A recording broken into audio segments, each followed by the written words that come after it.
महाराष्ट्रातील विदर्भ विभाग संत्रा उत्पादनासाठी ओळखला जातो. मात्र सध्याच्या बदलत्या हवामानामुळे संत्र्यांच्या उत्पादनावर मोठा परिणाम होत आहे. तापमानातील अस्थिरता, अनियमित पाऊस, प्रदूषण आणि हवामानातील अचानक बदलांमुळे संत्र्यांच्या झाडांमध्ये फळगळ वाढली आहे. हे संकट लक्षात घेता शास्त्रीय संशोधन व योग्य पावले उचलली नाहीत तर संत्रा उत्पादन भविष्यात नामशेष होण्याची शक्यता नाकारता येत नाही. यावर्षी जून ते ऑगस्ट दरम्यान संत्रा बागांमध्ये फळगळ 30% वाढल्याचे शेतकऱ्यांचे म्हणणे आहे. फळे पूर्ण वाढ होण्याआधी झाडांवरून गळून पडत आहेत. ही समस्या मुख्यतः तापमानात होणाऱ्या अचानक वाढ घटीमुळे होते. या व्यतिरिक्त पावसाचे चक्रही विस्कळीत झाले आहे. कधी अचानक पाऊस तर कधी दीर्घकालीन दुष्काळ सदृश्य स्थिती. या गोष्टींमुळे झाडांची फळे पक्व न होता गळून पडतात. चांदूरबाजार तालुक्यातील माधान, जसापूर, कोदोरी, काजळी, देऊरवाडा येथील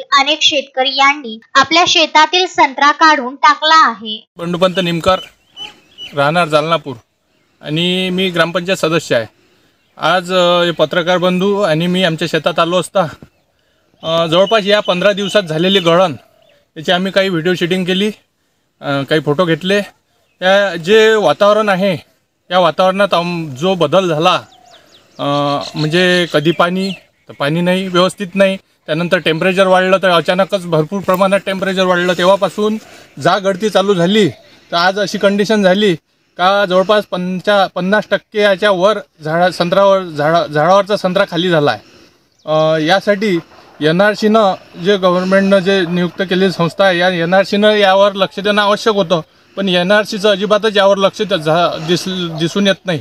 आणि जे आपले म्हणजे गव्हर्नमेंटनं जे आवश्यक याच्यावर कार्यवाही करायला पाहिजे त्या अजिबात केल्या गेल्या नाही.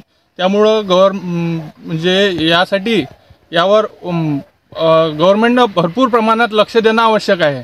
त्याकरता जर असं केलं नाही तर आपल्या विदर्भातून संत्रा पूर्णपणे नष्ट होण्याची चिन्ह आहे. त्यासाठी गव्हर्नमेंटला महाराष्ट्र शासनाला माझी एवढी नम्र विनंती आहे, हात जोडून नम्र विनंती आहे की यावर परिपूर्ण लक्ष देऊन हा संत्रा कसा वाचवता येईल यासाठी परिपूर्ण प्रयत्न करावे. बादल डकरे, विदर्भ न्यूज, चांदूर बाजार.